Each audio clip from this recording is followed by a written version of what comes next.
Espantos de agosto.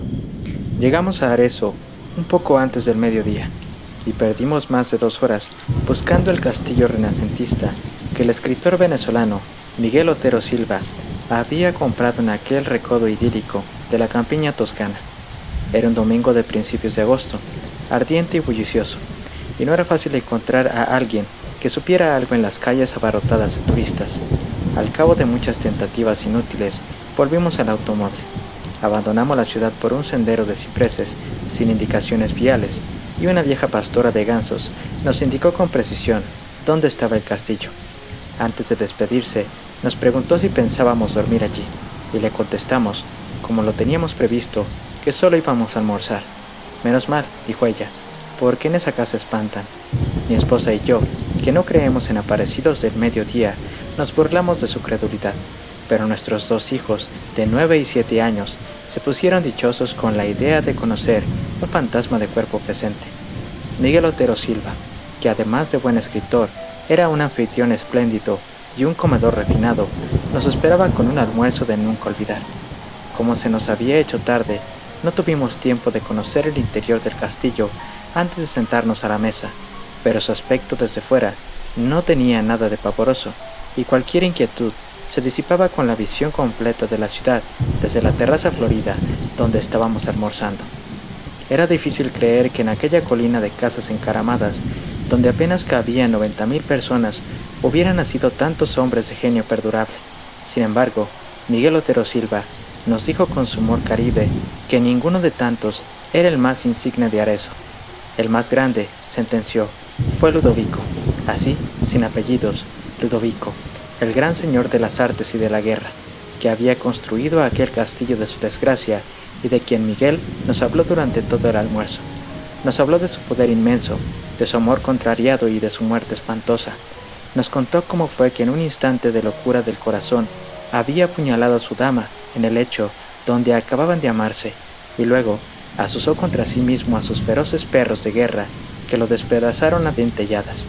Nos aseguró muy en serio que a partir de la medianoche el espectro de Ludovico deambulaba por la casa en tinieblas, tratando de conseguir el sosiego en su purgatorio de amor. El castillo, en realidad, era inmenso y sombrío, pero a pleno día, con el estómago lleno y el corazón contento, el relato de Miguel no podía parecer sino una broma como tantas otras suyas para entretener a sus invitados. Los 82 cuartos que recorrimos, sin asombro después de la siesta, habían padecido toda clase de mudanzas de sus dueños sucesivos. Miguel había restaurado por completo la planta baja y se había hecho construir un dormitorio moderno con suelos de mármol e instalaciones para sauna y cultura física, y la terraza de flores intensas donde habíamos almorzado. La segunda planta, que había sido la más usada en el curso de los siglos, era una sucesión de cuartos sin ningún carácter, con muebles de diferentes épocas abandonados a su suerte, pero en la última se conservaba una habitación intacta por donde el tiempo se había olvidado de pasar. Era el dormitorio de Ludovico. Fue un instante mágico. Allí estaba la cama de cortinas bordadas con hilos de oro y el sobrecama de prodigios de pasamanería todavía acartonado por la sangre seca de la amante sacrificada. Estaba la chimenea con las cenizas heladas y el último leño convertido en piedra, el armario con sus armas bien cebadas y el retrato al óleo del caballero pensativo en un marco de oro, pintado por alguno de los maestros florentinos que no tuvieron la fortuna de sobrevivir a su tiempo. Sin embargo, lo que más me impresionó fue el olor de fresas recientes que permanecía estancado sin explicación posible en el ámbito del dormitorio. Los días del verano son largos y parsimoniosos en la Toscana, y el horizonte se mantiene en su sitio hasta las 9 de la noche. Cuando terminamos de conocer el castillo, eran más de las 5, pero Miguel insistió en llevarnos a ver los frescos de Piero de la Francesca en la iglesia de San Francisco.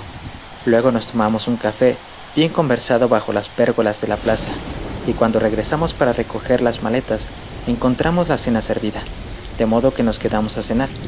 Mientras lo hacíamos, bajo un cielo malva con una sola estrella, los niños prendieron unas antorchas en la cocina y se fueron a explorar las tinieblas en los pisos altos.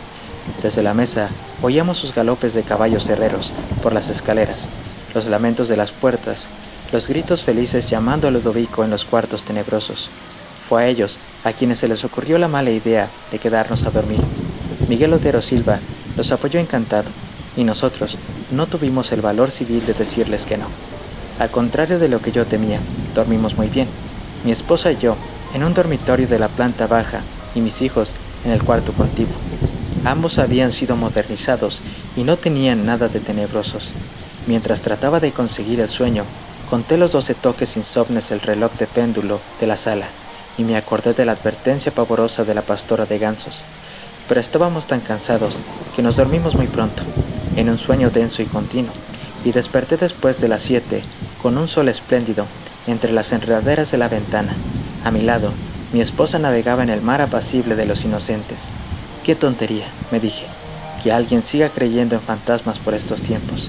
Solo entonces me estremeció el olor de fresas recién cortadas, y vi la chimenea con las cenizas frías y el último leño convertido en piedra, y el retrato del caballero triste que nos miraba desde 3 siglos antes en el marco de oro, pues no estábamos en la alcoba de la planta baja donde nos habíamos acostado la noche anterior, sino en el dormitorio de Ludovico, bajo la cornisa y las cortinas polvorientas y las sábanas empapadas de sangre todavía caliente de su cama maldita.